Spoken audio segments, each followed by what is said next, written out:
हे बा कस काय अचानक एवढं धुकं पडलं तेच समजा ना.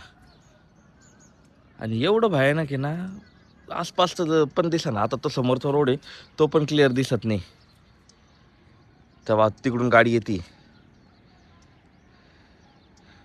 गाडीने हेडलाईट ऑन ठेवून गाडी चालू राहिली जेणेकरून त्याला समोरचं दिसावं. एवढं धुकं पडलेलं आहे. ते पण आज 6 तारीख आहे, 6 जानेवारी 2026 रोजी सकाळी 7:15 वाजता.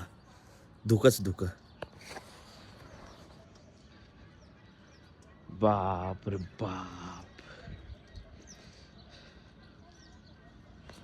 नेमकी काय प्रॉब्लेम झाला काय माहिती.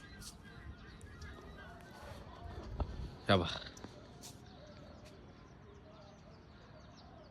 खतरनाक.